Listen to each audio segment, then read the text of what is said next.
नमस्कार, मैं जितेंद्र चतुर्वेदी। मतांतर में आप लोगों का स्वागत है।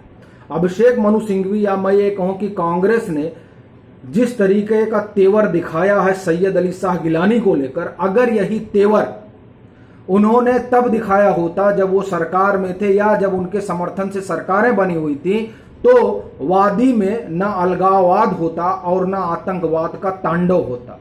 वादी में सुकून होता और वहां की आवाम भी खुशहाल होती।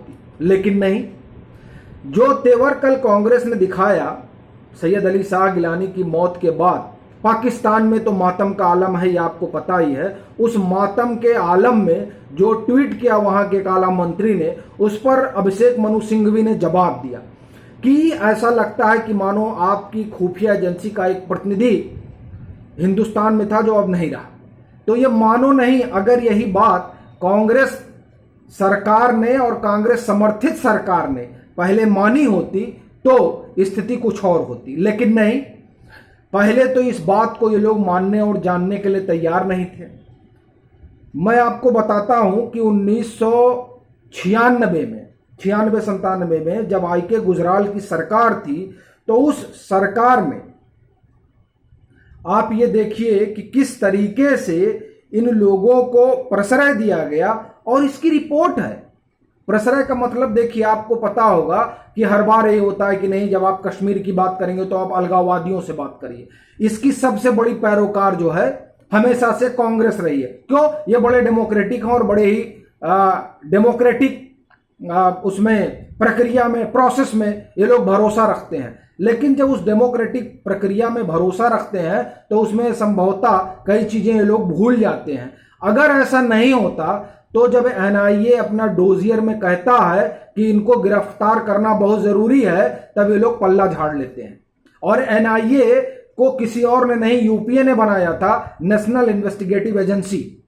और उस नेशनल इन्वेस्टिगेटिव एजेंसी ने 2008 और 2010 में जो पत्थरबाजी की घटना हुई और उसके बाद जो उसने जांच पड़ताल की, उस जांच पड़ताल में उसने सीधे सैयद अली शाह गिलानी के ऊपर आरोप लगाया और कहा कि इनको गिरफ्तार कर लीजिए, बात बन जाएगी। लेकिन तब वहां संवाद की बात हो रही थी, तब वहां इंटरक्युलेटर भेजे जा रहे थे, तब वहां रिपोर्टें बनवाई जा रही थी, वो सब आपको याद है। एनआईए ने क्या कहा, मैं आपको बताता हूं कि किस तरीके से हिजबुल और लश्कर के लोग मिलकर उसको फंड कर रहे थे। ये सारी चीजें आप एनआईए की चार्जशीट जाकर देखिएगा, एनआईए की वेबसाइट पे मौजूद है, वहां आपको मिल जाएगा। इसमें मैं आपको कुछ नया नहीं बता रहा हूं, बस ये है कि उसको हम लोगों ने निकाला है और इसको लेकर यथावत में हमने एक रिसर्च रिपोर्ट की थी आज से तकरीबन 4-5 साल पहले। तो वो मैं आपको बता रहा हूं कि उसमें क्या था।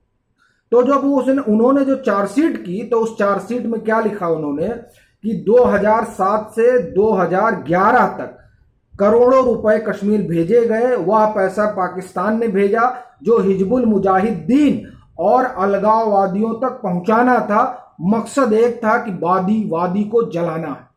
इसमें उनकी मदद किसने की? इसमें जो इन सब लोगों के बीच पैसा दिल्ली आता था, एक बहला फुसला कर इन्होंने एसेट तैयार किया, वहां से पैसा आता था। और वो पैसा जो इनके कानूनी सलाहकार रहे सैयद अली शाह गिलानी, उनके जरिए जो है वो वादी तक आता था। और एनआईए लिखता है अपनी चार्जशीट में कि दरअसल वो जो पैसा था जो आता था, उस पर हिजबुल मुजाहिदीन का जिस लिफाफे में आता था उसमें लोगो वोगो लगा रहता था। इस तरह एनआईए ने अपनी रिपोर्ट में ये डिटेल की है। परवीन स्वामी ने एक रिपोर्ट की है फ्रंट लाइन में।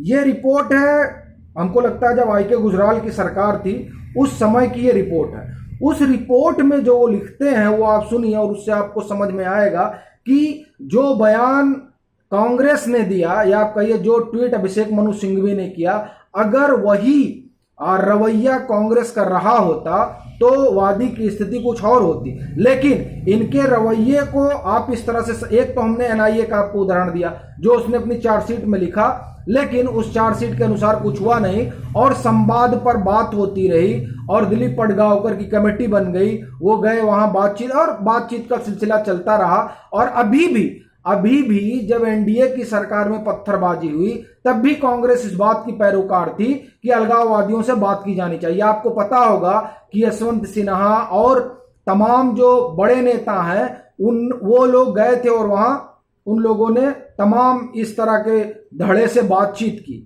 वो सब खबर है, उसमें मैं आपको ऐसा कुछ नहीं मैं नया बता रहा हूं। मैं ये बता रहा हूं कि कांग्रेस का जो रवैया है हम उस पर बात करते हैं। आप देखिए कि सैयद अली शाह गिलानी पाकिस्तान के इशारों पर चलते हैं, वहां से पैसे लाते हैं ताकि घाटी में जिहाद किया जा सके। यह बात कांग्रेस सरकार को 1992 से पता है। ये जो फ्रंट लाइन में रिपोर्ट है परवीन स्वामी का, आप उसको जरूर देखिएगा सैयद अली शाह गिलानी पर, बड़ी जबरदस्त रिपोर्ट है। उसमें इन्होंने बात आज नहीं है, वो रिपोर्ट भी आज से 10 साल 15 साल पहले की है, जब आईके गुजराल की सरकार थी उस समय की। खुफिया ब्यूरो के पास गिलानी के खिलाफ पुख्ता सबूत थे। उनके हवाला कारोबार और आईएसआई से उनके संबंध की पूरी खबर थी। इससे नेतृत्व भी अवगत था। सीबीआई ने गिलानी के खिलाफ बाकायदा एफआईआर दर्ज की थी। उसमें उन पर कश्मीर में आतंकवाद फैलाने का आरोप था, लेकिन यह मामला आगे नहीं बढ़ा। वह भी तब जबकि तत्कालीन सरकार को सीधा पता था कि हिजबुल मुजाहिदीन से जो है इनके तार सीधे जुड़े हुए हैं। आगे देखिए, पूर्व प्रधानमंत्री जब वो प्रधानमंत्री थे आईके गुजराल, उस रिपोर्ट में लिखते हैं कि जम्मू कश्मीर मामलों के विशेष सचिव बीएस माथुर ने गृह मंत्रालय की बैठक के दौरान कहा था कि अगर गिलानी और अन्य अलगाववादी नेताओं पर कार्रवाई नहीं की जाती तो सरकार की साख पर धब्बा लग जाएगा। आप समझिए, लेकिन तब वहां राजनीति इस कदर से हावी थी कि तमाम जानकारी होने के बाद में भी सैयद अली शाह गिलानी पर कोई हाथ नहीं डालना चाहता था।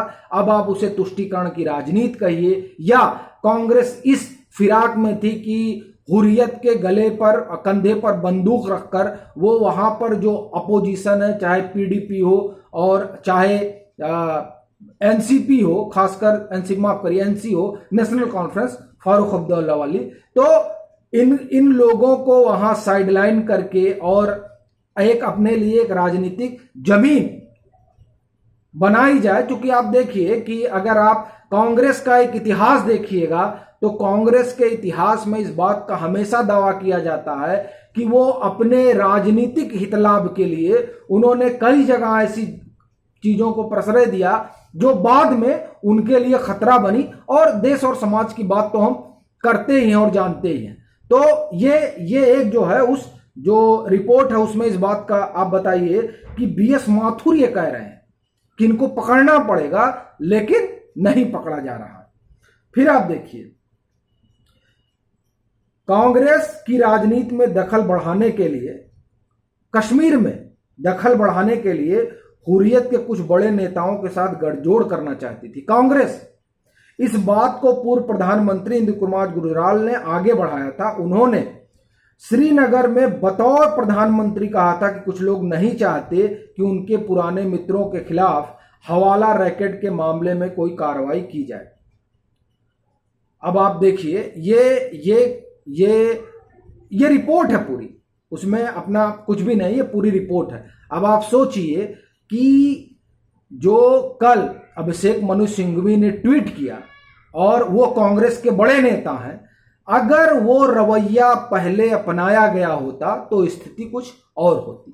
चलते हैं, फिर मिलेंगे एक नए मुद्दे और मसले के साथ। तब तक के लिए राम राम।